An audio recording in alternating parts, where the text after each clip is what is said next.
Good day. Video game movies are often mocked and maligned as utter crap. So many terrible ones have been made that some feel that no video game could ever be done justice in movie form, that video games just don't transition well to the movie format. If that were the case, then why do video games make such good books? The reality is, for a movie to be made, a story must go through numerous changes, and many a hack, be they writer or otherwise, will get their grubby mitts on it, and thus a great story like Doom can be corrupted into the mess we got in 2005, and later in 2019, although that one was a little closer to good. So many excuses have been made by so many people with so little talent, but if you got a team with passion and pride, you just might get something good. Super Mario Bros. Could be said by a bad writer to be unfilmable. I would ask, why? It's a super simple story. Super Mario goes on a journey to rescue a princess kidnapped by an evil dragon. That's one of the easiest premises imaginable, and only a Hollywood hack could screw it up. Thankfully, in 2023, video games are taken a little more seriously, and Mario finally got an adequate movie. With the release of Super Mario Bros. 2023, that movie had the right characters, good action, and a plot that was alright, although it sadly felt a bit soulless in places. Would you believe that one of the first video game movies of all time was the best of all time? Super Mario Bros. The Great Mission to Rescue Princess Peach is a long name to describe the greatest video game movie of all time. It was created when video games were still a fairly new concept, being released in 1986 by Grouper Productions, Nintendo, and Shujaku Fuji Company. This 60-minute anime gets Mario right, keeps the canon right, and gives the viewer exactly what they want. And remember, 1986! It came out after there was just one Mario game, and yet everything in this movie fits more or less with the canon of the day, and it's not that out of place in the space future of 2023 either. The film, appropriately enough, features the Mario Brothers as they go on their mission to rescue Princess Peach. The film starts with Mario on an all-night gaming binge. We get some great characterization in the first few minutes. 1, Mario does not give up, and 2, Luigi cares about his brother as he gives Mario some tea to fuel his skills. And then, seemingly randomly, Peach comes through Mario's TV in order to ask Mario for help. Bowser follows her through the TV, kidnaps her, and when Mario tries to stop him, Bowser beats the crap out of Mario. Mario then tells Luigi about it the next day, but Luigi doesn't believe him until Mario shows him a massive diamond that got left behind during the scuffle with Bowser. Apparently, the diamond was from the Mushroom Kingdom, which is purported to be a land of riches. And in this film, Luigi, he wants that money. The movie has a little bit of 80s anime logic. Mario literally calls information to get the number for the Mushroom Kingdom, and funnily enough, he gets through. And then an annoying blue dog shows up, steals the diamond, and Luigi just assumes that the dog is going to the Mushroom Kingdom, grabs some digging equipment, and well, that's where the movie starts. In this film, Mario and Luigi are doing a bit better than mainline Mario and Luigi, as they have their own pretty large grocery store. The two small business owners go through some magic pipes and then end up in the Mushroom Kingdom. While there, they are told by a wizard why the plot is happening at all. This is by far one of the most imaginative ways to make a Mario movie make sense. The wizard tells the Mario Brothers the plot. King Koopa, aka Bowser, has been spurned by Princess Peach, and thus he has decided to lay waste to the Mushroom Kingdom, and by using foul sorcery, he has turned the inhabitants into bricks and horsetails. Well, at least that's what the subtitle says. And Mario and Luigi need to be bad enough small business owners to stop him. Mario asks the obvious question of, why us? The wizard responds by saying that there is a prophecy that describes two brothers that look exactly like them, and they are supposed to then save the kingdom. Mario still ain't buying it. The wizard tells him that Peach believed in the prophecy, and says that if Mario doesn't stop Bowser, that Peach will be forced to marry him. Mario in this anime is not wobbly, kooky, silly Chris Pratt. Mario is a bad ass in this movie. He imagines Princess Peach getting locked up in Bowser's love dungeon and shouts he won't have it. And he says he's gonna kick that son of a bitch Bowser's ass. We get another subversion that's pretty good. The wizard says that the Mario Brothers will have to track through some dangerous lands, and Mario, being a savvy business owner, says it would be nice to take a non-stop flight to Bowser's castle. Yeah, what about them eagles, Gandalf? The wizard justifies this epic journey by saying that in order to defeat Bowser, that Mario must get 3 magical power-ups: the mushroom, the flower, and the star. And to make matters worse, the King of the Koopas has hidden them throughout the land. Okay, that could be a game right there. I'd play that. Mario charges out to find his destiny. Luigi, likely being the accountant and knowing that tax time is a-comin', or whatever the Japanese equivalent is, asks if they're going to get paid for all this. The wizard says that gold coins can be found throughout the land. And that's the movie. Mario, Luigi, and the blue dog have to find the power-ups and take down Bowser.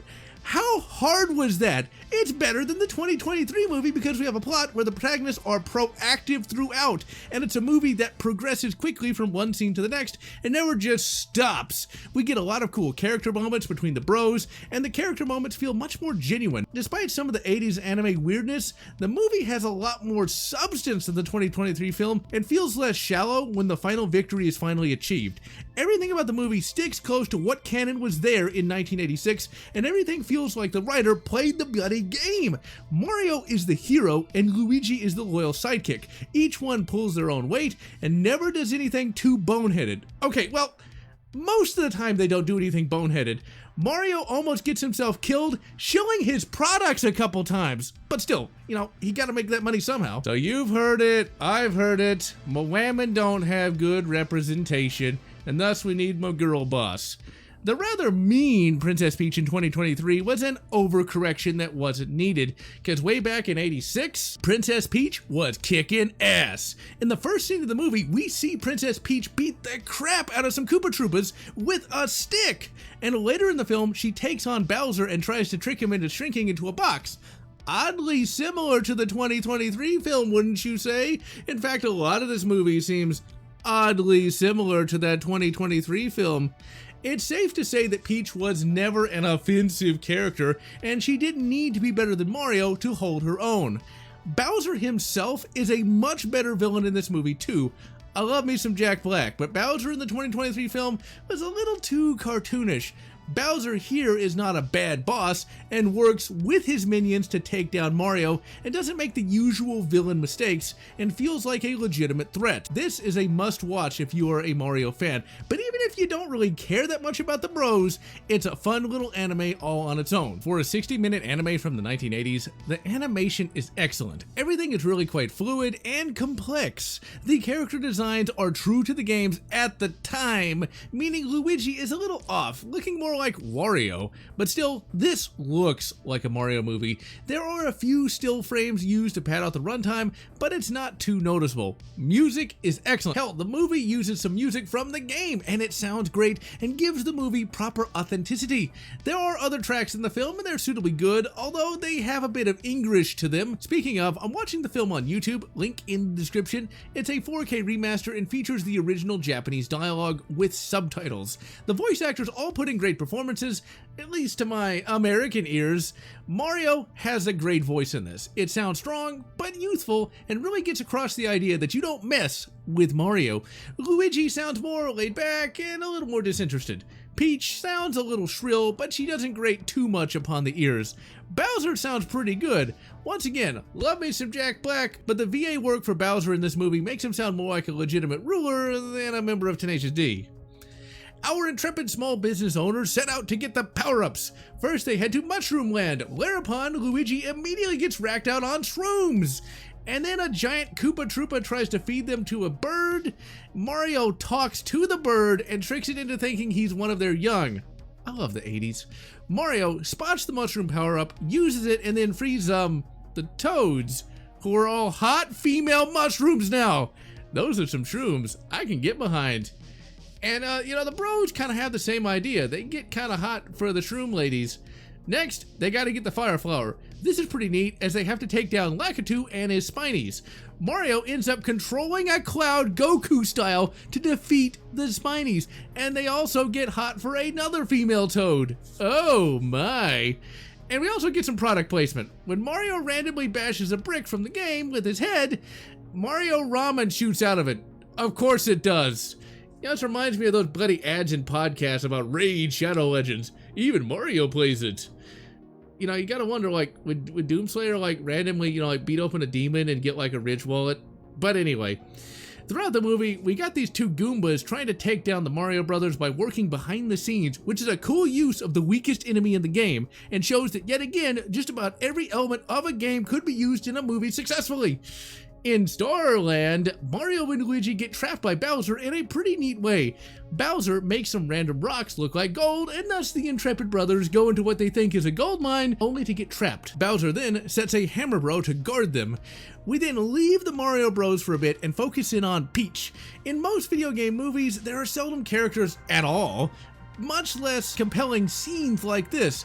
Bowser declares his love for Peach in a manner similar to a stalker, and not the good Chernobyl kind either. Peach straight up says that if Bowser loves her so much, why not just leave her alone? Bowser, he kind of ignores that, and then Peach gets Bowser to start transforming into things in a way that is somewhat similar to Aku. She gets Bowser to eventually transform into a teddy bear, and then she locks him in a box. Yeah, damsel in distress my ass. Bowser, being king of the Koopas and practitioner of magic's most unholy, uses his shape-changing abilities to escape, and then tells Peach that Mario was captured by his minions and that he is sorry for the disappointment. I bloody well love this scene. No theatrics, no silliness, just a real scene that shows how bad Bowser really is. Bowser suffers from narcissistic personality disorder in this film. He loves Peach, but doesn't care about her wishes. He's not necessarily a violent creature, but he get what he want. This whole scene is kind of scary in that stuff like this happens all the bloody time in real life. Pretty deep for a basic anime. The Mario Bros of course escape, and it's time for the water level. And just like in the game, Mario and Luigi can breathe underwater.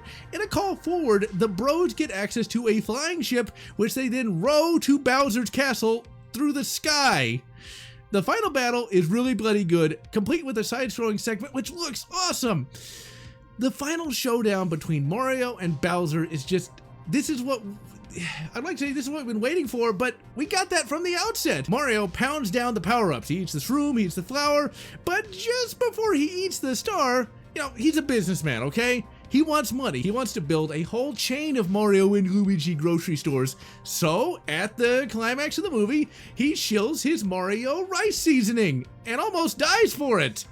That man is committed to making money. Mario gets his ass saved by his brother and then takes down King Koopa once and for all by grabbing him by his tail, spinning him around, and throwing him into the distance. Mario does not get the girl at the end. The blue dog was actually a guy, and the guy was supposed to marry Peach. Both Peach and Mario look pretty broken up about that too, because that guy was kind of a wimp, just saying. But Mario, being a true hero, just says he wishes them all the best and leaves with his bro. I love this ending as it shows that Mario is a true hero. He fought all those foes, risked his life time and again because it was the right thing to do and not because he wanted to get horizontal with the princess. This would have been a good message for the chillins as it showed that a true hero does what's right for its own sake and not for a reward. And speaking of what's right, Mario kicked Bowser right off his Koopa throne and left him penniless and homeless. And thus Mario, being a stand-up dude, literally gives Bowser a job in his store. Best Mario movie ever. As it is, this film showed now and for all time why a video game, no matter how simple, can be made into a surprisingly deep film that can encapsulate all that made a game great. And I cannot recommend it enough. And so I am GeneralLotz, wishing you good 90s Mortal Kombat, aka real Mortal Kombat, and good Doom Arenas, whatever makes you happy. If you enjoyed this video, please consider subscribing, and please consider leaving a like or a comment, as the algorithm desires your soul. And I want to thank all those fans who have supported this channel, both past and present.